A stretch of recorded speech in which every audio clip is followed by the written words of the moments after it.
I used to go on a lot of road trips as a kid, and anytime we went on a road trip, I would bring my portable DVD player and a bag full of movies.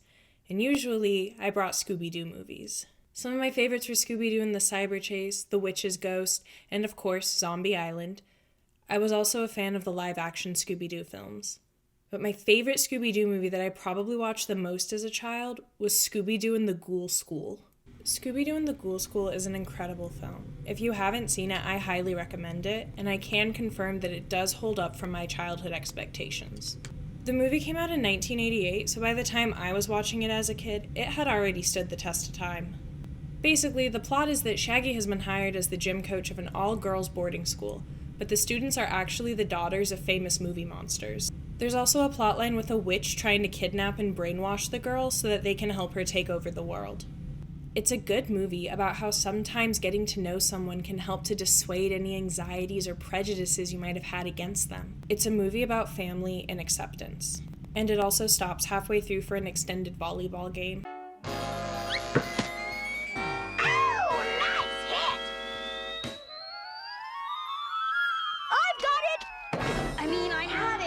Scooby-Doo and the Ghoul School is a great film, but it does nothing to answer one of the world's greatest mysteries.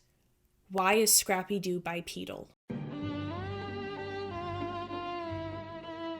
Few modern species use two legs as their normal form of walking. Kangaroos and a few other marsupials, such as wallabies, are bipedal. Hopping mice, pangolins, and some primates are bipedal as well. Birds are bipedal. Theropods are dinosaurs that are exclusively bipedal. So bipedalism is nothing new. A large number of animals can be briefly bipedal. Several lizards move bipedally when running. Bears can move on two legs when reaching for food or exploring their environment. Several animals rear up on their hind legs when fighting, like rabbits. Horses can also rear up on their hind legs. Scooby-Doo would belong to the second group. He primarily moves on four legs, but is known for brief bipedalism. Scrappy is never shown walking on four legs. He only ever walks on two. He is only ever bipedal. Why is that? One of the explanations for Scrappy's bipedal nature could be genetics. It's possible that he inherited this trait from a family member. So I went on a deep dive of the genealogy of the Doo family. Scrappy-Doo was born to Ruby-Doo, the only sister of Scooby-Doo. Scrappy's father is never mentioned, so it's possible that he inherited his bipedal nature from his father. Due to this gap in the family tree, we can only speculate, so we will be primarily focusing on the Doo family. Scooby and none of his brothers have any children, so Scrappy has no cousins. This makes him the youngest member of the Doo family. Shaggy tells Scrappy about the puppy's birth in Scrappy's Birthday, the 21st episode of the second season of the Scooby and Scrappy-Doo show.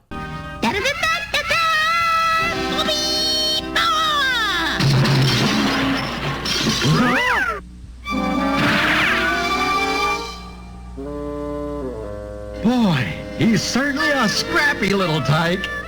Scrappy! Oh, what a wonderful name. Scrappy-Doo.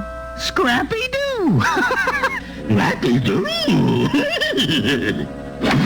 Now, the main takeaways from Scrappy's birth is that he's born being able to speak English. His catchphrase of puppy power is one of the first things he says. And from birth, he is bipedal. Scrappy is initially raised by his mother, Ruby, but he admires his Uncle Scooby's mystery-solving lifestyle and wants to solve mysteries as well. So Ruby sends Scrappy to stay with Shaggy and Scooby. Scrappy's time living with Scooby and Shaggy is documented in the Scooby and Scrappy-Doo series. Scrappy-Doo. Puppy power! Scrappy-Doo? Like his Uncle Scooby, Scrappy has opposable thumbs and speaks English. But unlike his uncle, there's no emphasis on the R sound when he speaks. Ruby-Doo doesn't speak with the same R emphasis, but Scooby and Ruby's father, Dada-Doo, does speak with that same R sound emphasis that Scooby does, so that could be the result of genetics. Scrappy's personality is the main difference between him and Scooby. In fact, Scrappy almost serves as a foil to his Uncle Scooby. Where Scooby is timid and fearful of danger, Scrappy jumps in head first. In this way, he takes more after his uncle Yabba-Doo, who's the only other member of the Doo family we see Scrappy interact with. Yabba-Doo works with Deputy Dusty of Tumbleweed County to fight crime. He is brave and willing to do anything to protect Tumbleweed County. For a short time, Scrappy lived with his uncle Yabba and helped him and the deputy in solving crimes. This time is documented in the Yabba and Scrappy shorts from the 3rd season of the Scooby and Scrappy-Doo show.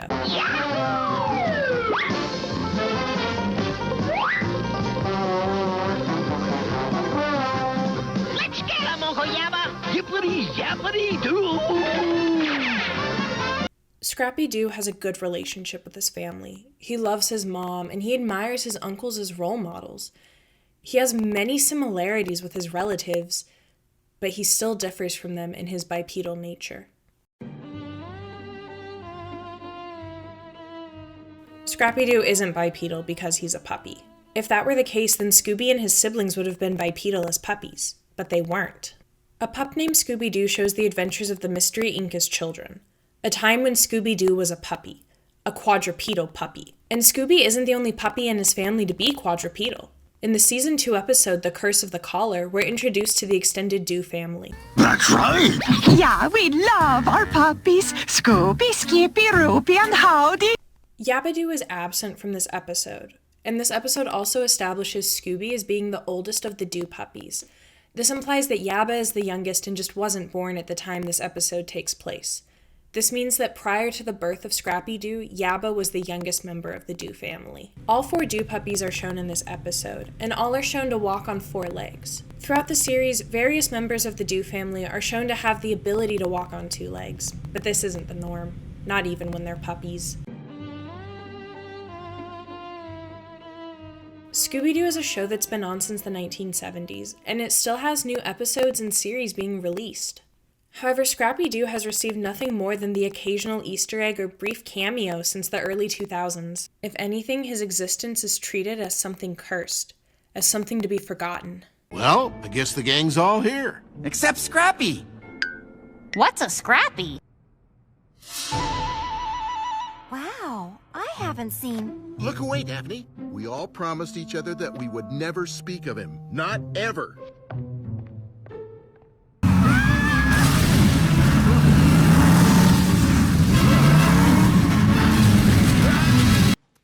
You know, there really is a 6th member of the Scooby Gang.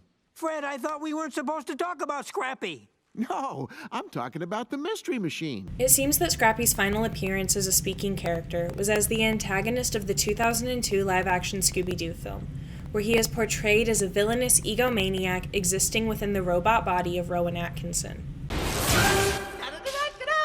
Puppy power! I'm outsmarted! Scooby-Doo Mystery Incorporated attempted to explain what many would consider the biggest mystery in the Scooby-Doo universe: why can Scooby talk? The show's answer was that Scooby, and by default all of his relatives, are descendants of an alien race. Scooby-Doo, your life is in danger. I am of the Anunnaki, interdimensional beings that visit the planet Earth every few thousand years. We arrive at a time called Nibiru, when the barriers between our worlds grow weak. The Anunnaki have a great history of helping humans, but we have no physical form and must inhabit animals. This is why some animals, our descendants, can talk and others cannot. A new Scooby-Doo series titled Scooby-Doo and Guess Who has been airing since the summer of 2019. The show has yet to even mention Scrappy-Doo, much less attempt to explain his bipedal nature. Scoob will be the first Scooby-Doo film to have a theatrical release since 2004's Scooby-Doo Monsters Unleashed. It's the first full-length animated Scooby-Doo film to be shown in theaters and is slated for a May release. I doubt the film will explore why Scrappy-Doo walks on 2 legs, but I guess we'll just have to wait and see. Scrappy's bipedal nature has never even been brought up in the 40 years he's existed within the Scooby-Doo universe. And maybe it's better that way. Maybe Scrappy's bipedal nature is just one mystery that can't be unmasked. The truth behind Scrappy's 2-legged walk might be stranger than aliens, and it might be something the general public is not ready to handle. But there is no denying that the truth, if unraveled, would be Mystery Incorporated's most fascinating find.